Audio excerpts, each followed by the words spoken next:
Salut, c'est Florent et bienvenue sur le podcast des nouveaux rentiers.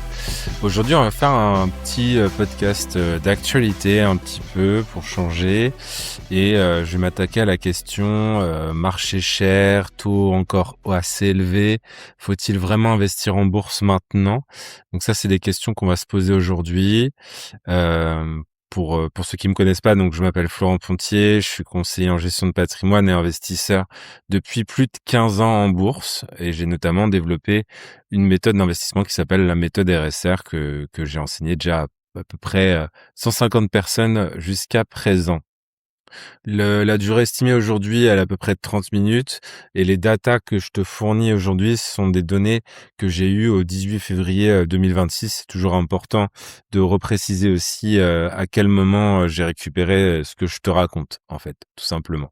Donc la question, je fais ce podcast parce qu'il y a une question qui revient vraiment en boucle quand j'ai des rendez-vous avec des prospects intéressés par ma méthode ou même des clients que j'accompagne actuellement. C'est Florent, les marchés sont au plus haut, c'est pas le moment d'investir, oui ou non? Enfin, c'est un peu ce genre de questions que je reçois très fréquemment. Donc peut-être que toi, tu te poses aussi cette question aujourd'hui. Et si c'est le cas, bravo, parce que ça veut dire que tu t'intéresses à tes finances, que tu regardes ce qui se passe autour de toi. Et ça, c'est déjà mieux que 90% des Français, je dirais. Mais il faut être honnête aussi parce que c'est derrière cette question, en fait, il y a de la peur et notamment, il y a la peur en investissement, de perdre et ça, c'est le pire conseiller que tu puisses avoir en tant qu'investisseur. Le sujet de cet épisode d'aujourd'hui, justement, c'est de comprendre pourquoi attendre le bon moment, c'est souvent la pire décision qu'on peut prendre et comment investir intelligemment dans un marché comme celui-ci en ce moment, qui est un petit peu compliqué, en 2026. Qui était déjà un petit peu compliqué en 2025 d'ailleurs. L'état des marchés, justement, au 18 février 2026, c'est que le SP500, donc l'indice américain qui réunit les 500 plus grosses sociétés américaines, il est à 6 870 points. Après un plus haut historique à plus de 7 000 points, donc ça c'était le 28 janvier 2026.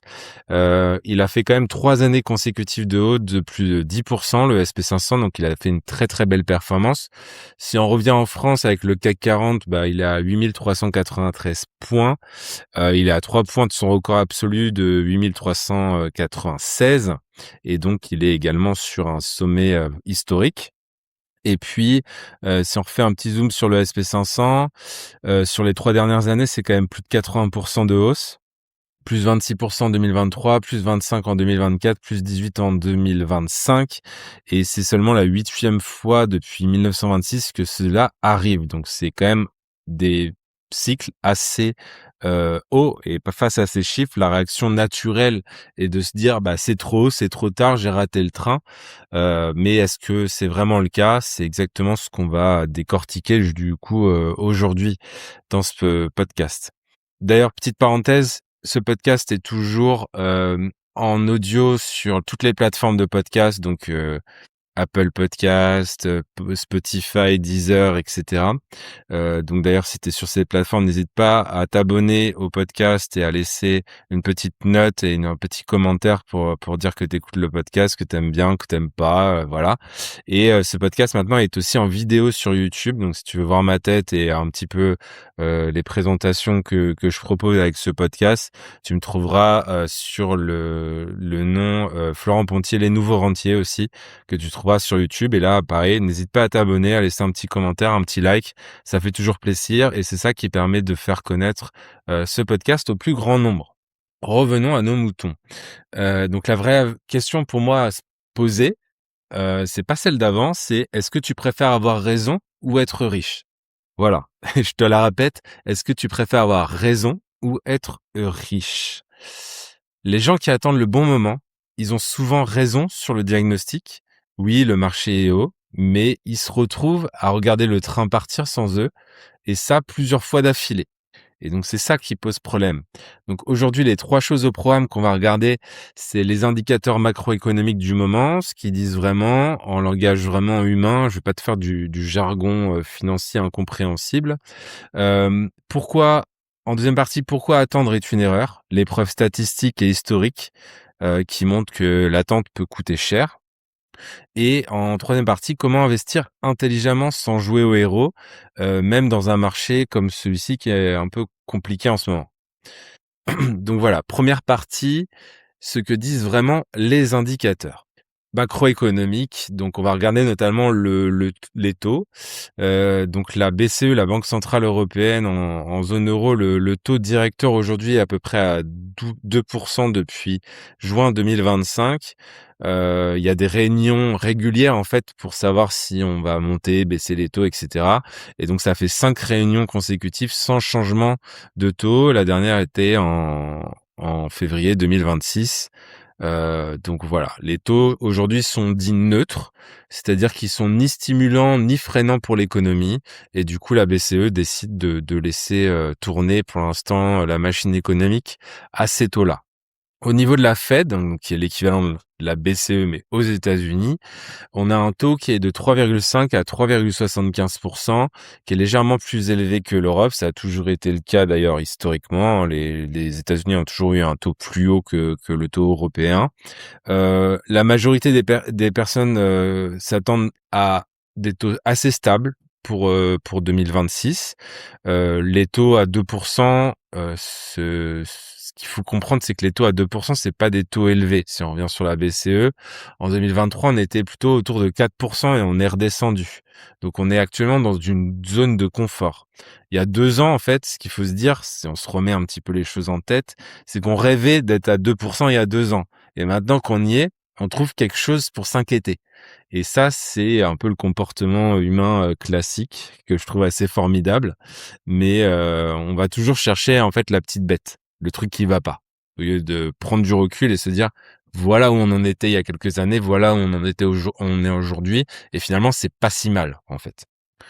L'inflation, c'est un petit peu la bonne surprise du moment, hein. La zone euro, elle est autour de 1,7% d'inflation en janvier 2026, donc c'est en dessous de l'objectif de 2% de la BCE.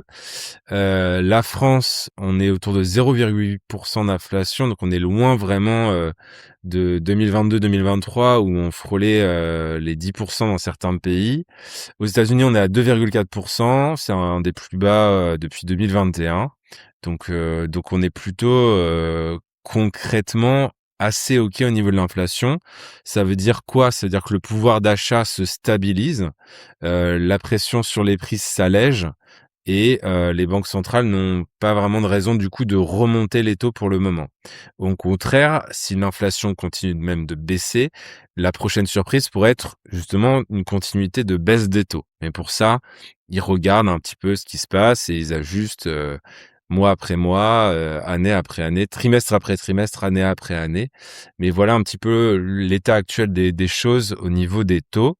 Ce qu'il faut comprendre, c'est que si tu m'écoutes, tu es peut-être sur des fonds en euros, sur des livrets A, des LDD, des PEL, des trucs comme ça. Ce qu'il faut comprendre, c'est que dans tous les cas, même si l'inflation a baissé, les taux que toi tu as avec ces outils financiers, ces outils d'épargne plutôt, parce qu'on va pas dire que c'est des outils financiers, bah, les taux que tu auras sont toujours en dessous de l'inflation, ce qui n'était pas le cas avant, où les livrets A étaient faits pour battre l'inflation, pour te protéger contre l'inflation. Et c'est plus le cas, en fait, depuis plusieurs années. Et c'est toujours pas le cas, ce sera toujours pas le cas en 2026 parce que, en fait, l'inflation baisse, mais le taux du livret A baisse en dessous du niveau de l'inflation. Donc, tu as quand même une perte de pouvoir d'achat. C'est ça que je voulais te faire comprendre. La croissance aujourd'hui, elle est solide, mais elle est pas euphorique non plus. Le quatrième trimestre de 2025 nous montre une hausse du PIB en zone euro de plus 0,3%.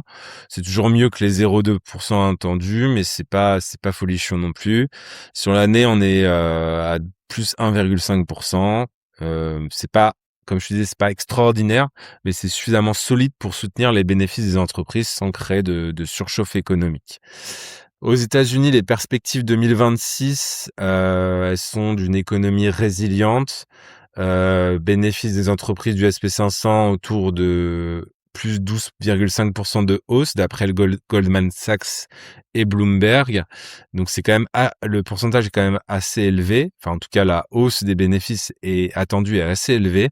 Et du coup, ça nous amène à un consensus des analystes de Wall Street qui vise à peu près les 7555 points pour fin 2026. Donc, une hausse à peu près de 9% du SP500 par rapport au niveau actuel. Après, il peut se passer encore beaucoup de choses. On n'est qu'au début de l'année et ça dépendra de tous les événements qu'on va avoir finalement sur l'année 2026. Faudra refaire un petit topo régulier là-dessus pour voir si on atteint les prévisions des analystes qui se plantent quand même la plupart du temps, il faut le dire. Si je dois résumer un petit peu tout ça finalement en une phrase, c'est que l'inflation elle est maîtrisée, les taux sont stables à des niveaux raisonnables, la croissance elle est modérée mais positive, les entreprises continuent de gagner de l'argent. Donc c'est pas un monde parfait, mais le monde parfait pour investir n'a jamais existé et n'existera jamais. Donc l'important c'est la tendance et la tendance pour l'instant elle est plutôt favorable. Voilà pour le contexte économique actuel, macroéconomique actuel. Maintenant, on va parler d'études et de statistiques et pourquoi attendre est souvent la pire décision qu'on peut faire. Je vais te raconter notamment mon histoire personnelle, notamment qui m'a amené à créer la méthode RSR. Donc en fait, fin 2018, le marché qui a plutôt bien dévissé. Le SP500 il a perdu presque 20% en 3 mois. Le CAC 40 il a plongé, les médias ont paniqué, tout le monde parlait de récession, etc. Et moi, en fait, j'étais là. Ça faisait 8 ans déjà que j'investissais en bourse. J'avais découvert les ETF en 2015-2016, donc j'étais déjà sur des ETF à l'époque, en 2018, mais j'étais pas serein. Pourquoi? Parce qu'en fait, j'avais pas de méthode. J'avais des convictions. Je m'étais déjà dit: «Tiens, les ETF, c'est une bonne idée. Il y a des choses à faire», mais j'avais pas de cadre, j'avais pas de règles, j'avais pas de stratégie et j'avais pas de système qui me disait: «OK Florent, voilà ce que tu fais, par rapport à ce qui se passe en ce moment». Et du coup, résultat, j'ai hésité, j'ai regardé le marché descendre. Je me rappelle plus si j'ai vendu ou pas au pire moment. Enfin bref, j'ai un peu été spectateur et je prenais quand même malgré un portefeuille qui a été vraiment haussier, du coup, je reprenais une baisse dans les dents et je savais pas trop quoi faire en fait. Et quand le marché est reparti, parce que le marché il repart toujours, j'ai eu ce sentiment en fait que tous les investisseurs connaissent, en tout cas quand on est débutant ou quand on sait pas trop quoi faire, c'est le regret de ne pas avoir agi. Et c'est cette expérience-là, entre autres, qui m'a poussé à créer la méthode RSR parce qu'en fait, j'en avais marre de naviguer à vue depuis 8 ans, de me laisser guider par mes émotions, de lire les gros titres du journal, de Capital ou de BFM et de prendre des décisions en conséquence. Donc ça a été vraiment un événement assez clé, dans mon parcours d'investisseur et je crois pas que je t'en ai parlé pour le moment. Donc voilà, c'est pour ça que je voulais t'en parler, aujourd'hui, tout simplement. Et à ça, je voudrais te repartager une expérience plus récente de 2024 en fait, une leçon avec 90 000 €. Donc c'est quand même une leçon assez conséquente, ce que j'ai apprise à mes dépens. C'est qu'en fait, fin 2023, j'ai vendu un appartement, donc je récupère une somme assez conséquente d'argent. Et courant 2024, je décide de réinjecter sur les marchés environ 90 000 €. Sauf qu'en fait, j'ai pas tout fait d'un coup. J'ai voulu diluer. C'est ce que je conseille d'ailleurs en général aux personnes qui rejoignent l'accompagnement, d'étaler mes entrées, d'être prudent en fait finalement. Et le résultat en fait, c'est que le 2024 a été une année exceptionnelle. Plus 73% de hausse sur mes investissements. 73%, c'est vraiment énorme pour comme performance. Et du coup, en fait, chaque mois que j'ai dilué, que j'ai attendu pour investir ces 90 000 €, c'est de l'argent qui a pas travaillé pour moi. Donc du coup, c'est du rendement et des euros que j'ai laissés sur la table. Et la leçon, c'est que, du coup, avec du recul, j'aurais dû tout mettre d'un coup, début 2024, directement après la vente de mon appartement et profiter de toute la hausse sur la totalité du capital et la totalité de 2024. Est-ce que je me flagelle pour autant? Non. Parce que déjà, je pouvais pas savoir que 2024 allait être une si bonne année. Mais cette expérience, elle m'a rappelé vraiment quelque chose de fondamental. C'est que même quand on décide d'investir, la façon dont on le fait compte quand même pas mal et il faut quand même se poser les bonnes questions, avant de commencer la démarche et attendre même, tu vois, j'ai pas dilué sur très longtemps, hein, j'ai dilué sur 6 mois, 8 mois, mais attendre comme ça, bah, ça m'a coûté finalement. Ça m'a coûté et on va voir juste après que c'est le cas dans 2 tiers des cas à peu près. D'ailleurs, on va rentrer dans un peu les études et les chiffres. Donc je t'ai donné, ce chiffre, en fait, je mixe plein d'études et plein de sources, que j'ai rassemblées dans ce podcast aujourd'hui. Donc là, l'étude, c'est une étude qui a été, menée par, Franklin, Templeton. Tu en as peut-être déjà entendu parler, je crois que j'en ai déjà parlé dans ce podcast. Et en fait, ça part du constat suivant, c'est-à-dire que quelqu'un qui investit 10 000 € dans le SP500 en 2005, sans rien toucher jusqu'à aujourd'hui, il a un rendement moyen d'environ 10,35% par an.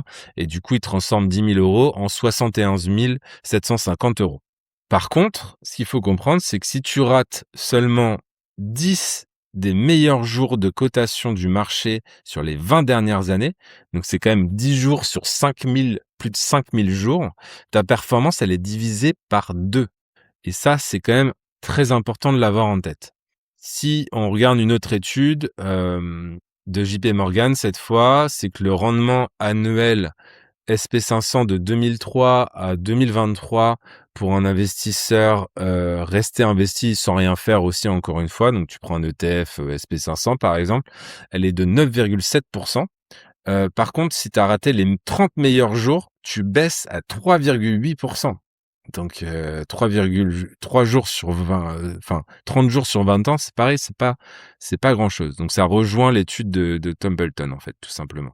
Et une dernière étude, d'Albar 2024 cette fois, c'est que la majorité des investisseurs qui en général, ce que je constate dans mes rendez-vous, c'est qu'ils mesurent pas leur performance tout simplement et l'étude en tout cas montre que l'investisseur moyen, en général, dégage une renta de 5,5% contre 9,9% sur le SP500 sur la même période et c'est lié notamment pas que dans la sélection d'éthique, mais aussi dans le comportement, où les débutants vont avoir tendance à acheter haut, vendre bas, sortir au mauvais moment et du coup diluer leur rentabilité.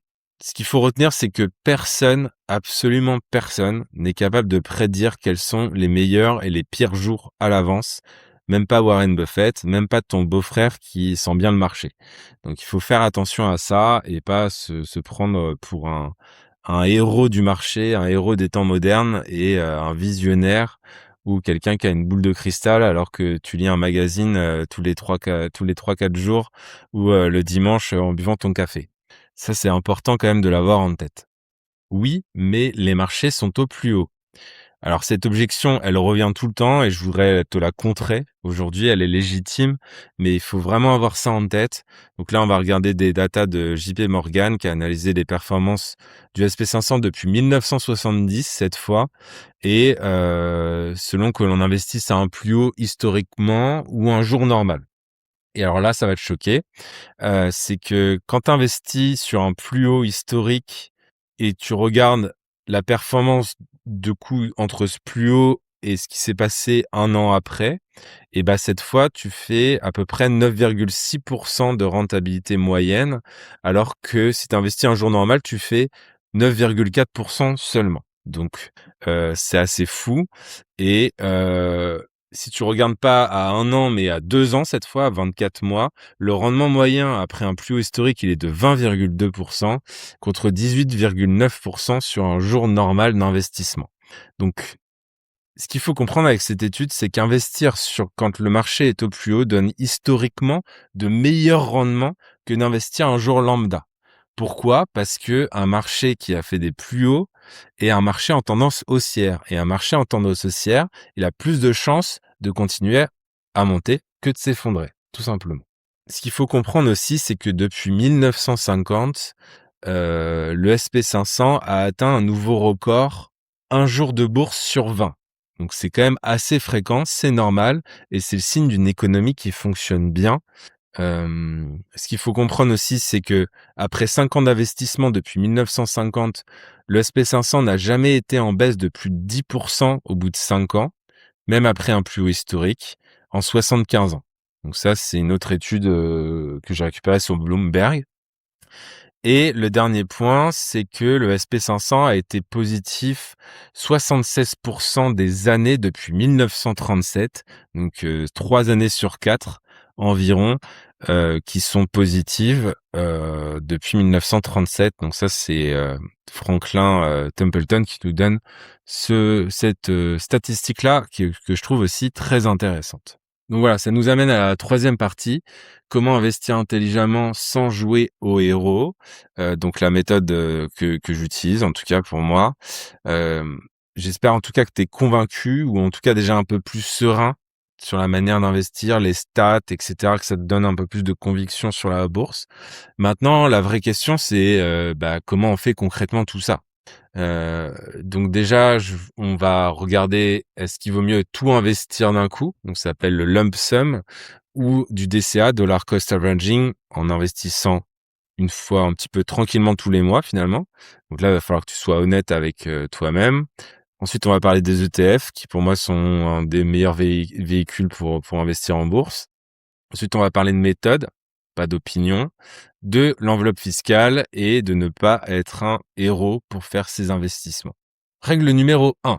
Est-ce qu'on fait du lump sum ou du DCA? Donc le lump sum, c'est tout d'un coup. Les études, notamment celles de Vanguard, montrent qu'investir en une seule fois bat l'investissement progressif environ 2 fois sur 3.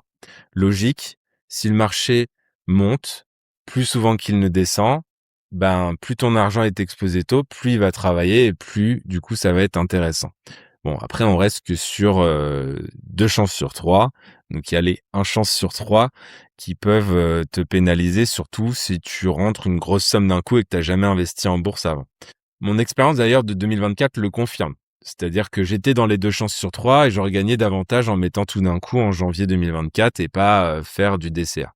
À l'inverse, le DCA, donc investissement progressif, donc c'est investir 10, 20, 50 000 euros, 100 000 euros d'un coup te donne des insomnies.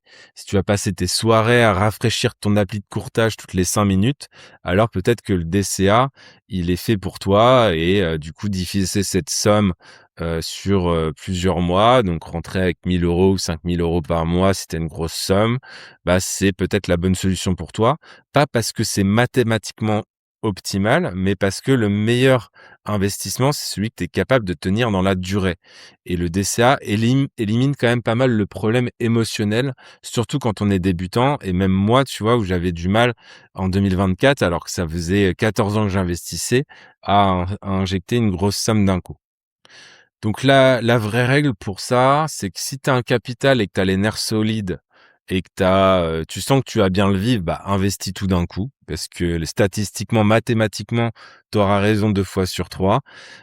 Si tu as le capital mais pas les nerfs, étale ça sur 6 à 20 mois. Comme ça, tu dors bien la nuit et tu te fais pas un gros stress pour rien. Et si t'as pas encore de capital, là, c'est encore plus simple. T'investis tous les mois ce que tu peux investir en bourse. L'important, en fait, c'est de rentrer dans le marché dans tous les cas. Donc, pas trop se prendre la tête non plus avec ça. Règle numéro 2. Les ETF, c'est le véhicule pour moi qui est le plus intéressant parce que ça t'apporte une diversification instantanée. Un ETF sur le SP500 ou un MSCI World, c'est des centaines ou des milliers d'entreprises en un seul achat. Donc, t'as pas besoin de deviner quelle action va performer et faire ce qu'on appelle du stock picking. D'ailleurs, il y a un épisode sur le stock picking complet où je démonte aussi cette idée que c'est une bonne idée, justement. L'autre avantage, c'est que les frais sont ridicules, souvent moins de 0,3% par an. Donc, t'as pas besoin de passer des soirées à analyser des bilans comptables. Tu achètes le marché. Le marché, sur le long terme, il monte. Et en dernier lieu, tu auras la performance de marché. Le SP500 a été positif 76% des années depuis 1937. Les années de baisse sont presque toujours suivies d'un rebond puissant. Donc, tu captes une tendance long terme, sans problème, sans te prendre la tête. Troisième règle, avoir une méthode, pas des opinions. Donc en 2018, en fait, j'avais des opinions. Je pensais que le marché allait faire ceci, que la Fed allait faire cela. Et quand le marché n'a pas fait ce que j'avais prévu, en fait, j'étais perdu. Sans méthode, en fait, tu navigues à vue. T'es guidé par les émotions. T'as des décisions qui sont prises en lisant les gros titres. T'as des hésitations lors des baisses, des euphories lors des hausses. T'as des regrets systématiques après chaque décision. Avec une méthode comme la méthode RSR, tu as un cadre clair, des règles définies à l'avance, un système qui te dit quoi faire chaque mois, quelle que soit la configuration de marché. Et quand tout le monde panique, tu as un plan. Quand tout le monde est euphorique, tu as un plan. La méthode RSR, après, c'est pas magique. Elle élimine l'émotion de l'équation, ce qui est déjà une grosse composante. C'est la différence aussi entre un investisseur qui navigue à vue et un investisseur qui sait exactement où il va.